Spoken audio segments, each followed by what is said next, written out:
Assalamualaikum warahmatullahi wabarakatuh. Selamat sore semuanya. Pada kesempatan kali ini, saya akan mempresentasikan materi tentang sistem pemungutan pajak, tarif pajak, dan fungsi pajak di Indonesia. Mari kita mulai.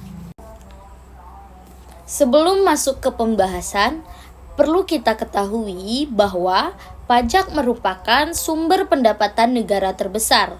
Lebih dari 70% APBN kita berasal dari pajak. Dana ini sangat penting untuk membiayai pembangunan nasional. Oleh karena itu, dalam presentasi ini kita akan menjawab 3 pertanyaan penting, yaitu bagaimana sistem pemungutannya, apa saja jenis tarifnya, dan apa fungsi pajak bagi negara. Yang pertama, kita akan membahas sistem pemungutan pajak. Di Indonesia, terdapat 3 sistem pemungutan pajak yang diterapkan, yaitu Official Assessment System, Self-Assessment System, dan Withholding System. Mari kita bahas satu persatu. Pertama, Official Assessment System. Dalam sistem ini, pemerintah atau fiskus yang menentukan besarnya pajak yang harus dibayar. Jadi, wajib pajak bersifat pasif, hanya menunggu penetapan dari pemerintah. Contohnya adalah pajak bumi dan bangunan atau PBB. Pemerintah menghitung pajaknya, menerbitkan SPPT, dan kita tinggal membayar sesuai jumlah yang tertera. Kedua, Self-Assessment System. Ini kebalikan dari sistem sebelumnya. Di sini, wajib pajak sendiri yang menghitung, membayar, dan melaporkan pajaknya. Pemerintah hanya melakukan pengawasan. Sistem ini meningkatkan kesadaran pajak dan lebih efisien. Contohnya adalah PPh pasal 25 dan 29 serta PPN. Sebagian besar pajak di Indonesia menggunakan sistem ini. Ketiga, Withholding System. Dalam sistem ini, ada pihak ketiga yang memotong atau memungut pajak saat terjadi transaksi. Contoh paling mudah adalah PPh pasal 21. Ketika perusahaan membayar gaji, mereka langsung memotong pajaknya lalu menyetorkannya ke negara. Jadi, karyawan menerima gaji yang sudah dipotong pajak. Sistem ini mempermudah administrasi perpajakan. Setelah memahami sistem pemungutannya, sekarang kita bahas tentang tarif pajak. Ada 4 jenis tarif pajak, yaitu proporsional, progresif, degresif, dan tetap. Pertama, tarif proporsional. Ini adalah tarif dengan persentase tetap, berapapun nilai objeknya. Contohnya, PPN sebesar 11% dan PPh badan 22%. Jadi, baik penghasilan perusahaan 500 juta atau 1 miliar, tarifnya tetap 22%. Yang berbeda hanya jumlah pajak yang dibayar. Kedua, tarif progresif. Tarif ini meningkat seiring dengan peningkatan penghasilan. Semakin tinggi penghasilan, maka semakin tinggi tarifnya. Contohnya PPh orang pribadi. Untuk penghasilan sampai 60 juta, tarifnya 5%. Kemudian naik bertahap hingga 35% untuk penghasilan di atas 5 miliar. Sistem ini menerapkan prinsip keadilan yang mampu membayar lebih banyak, yang kurang mampu membayar lebih sedikit. Ketiga, tarif degresif, yaitu persentase yang menurun seiring peningkatan objek pajak. Namun, tarif ini jarang digunakan karena dianggap kurang adil. Keempat, tarif tetap. Jumlah nominalnya sama untuk semua. Contohnya bea materai Rp10.000. Baik dokumen senilai 10 juta atau 1 miliar, bea materainya tetap Rp10.000.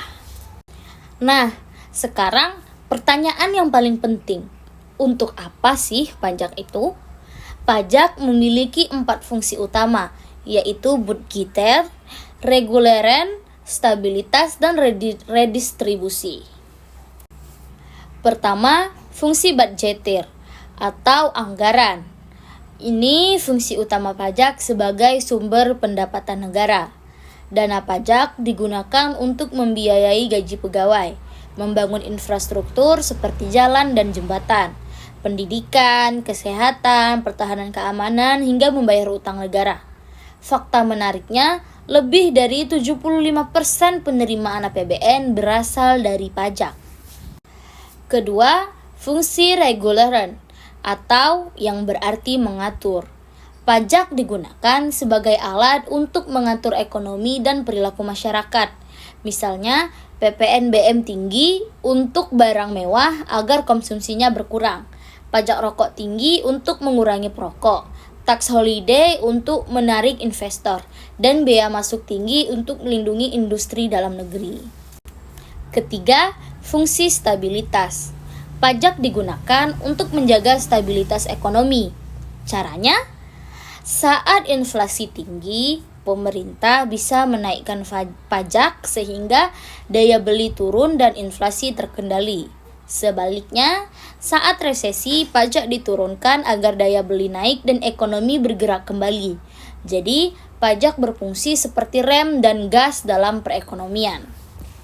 Keempat, fungsi redistribusi atau pemerataan pendapatan. Pajak dari kelompok mampu didistribusikan untuk membantu kelompok kurang mampu. Contohnya, sangat nyata di sekitar kita. Subsidi BBM dan listrik, program Kartu Indonesia Sehat dan Kartu Indonesia Pintar, bantuan sosial seperti PKH dan BLT, serta pembangunan fasilitas umum yang bisa dinikmati semua orang. Inilah cara pajak mengurangi kesenjangan ekonomi dan menciptakan keadilan sosial. Untuk mempermudah pemahaman, mari kita lihat perbandingan ketiga sistem pemungutan pajak. Pada official assessment, Fiskus yang menghitung dan wajib pajak pasif. Contohnya PBB. Pada self-assessment system, wajib pajak yang menghitung sendiri dan bersifat aktif. Contohnya PPH. Sedangkan pada withholding, pihak ketiga yang memotong. Contohnya PPH pasal 21. Begitu juga dengan tarif. Tarif proporsional persentasenya tetap seperti PPN 11%. Tarif progresif persentasenya naik seperti PPH orang pribadi 5 hingga 35%. Tarif degresif jarang digunakan dan tarif tetap nominalnya sama seperti bea materai Rp10.000. Baik, sekarang kita sampai pada kesimpulan. Pajak adalah kontribusi wajib untuk kemakmuran rakyat. Indonesia menerapkan 3 sistem pemungutan, official, self, dan withholding system. Ada 4 jenis tarif, proporsional, progresif, degresif, dan tetap. Serta 4 fungsi pajak, yaitu budgeter, reguleran, stabilitas, dan retribusi. Semua elemen ini bekerja sama untuk mendukung pembangunan nasional dan kesejahteraan masyarakat. Untuk menutup presentasi ini, saya ingin menyampaikan beberapa saran. Untuk pemerintah, perlu terus meningkatkan sosialisasi, sederhanakan sistem, dan tingkatkan transparansi penggunaan dana pajak. Untuk kita sebagai wajib pajak, tingkatkan kesadaran, pahami peraturan, dan bayar pajak tepat waktu. Ingat, pajak bukan sekedar kewajiban, tapi investasi untuk masa depan bangsa.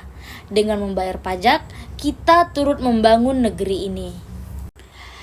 Demikian presentasi dari saya tentang sistem pemungutan pajak, tarif pajak, dan fungsi pajak. Saya mohon maaf apabila ada kekurangan dalam penyampaian. Terima kasih atas perhatiannya.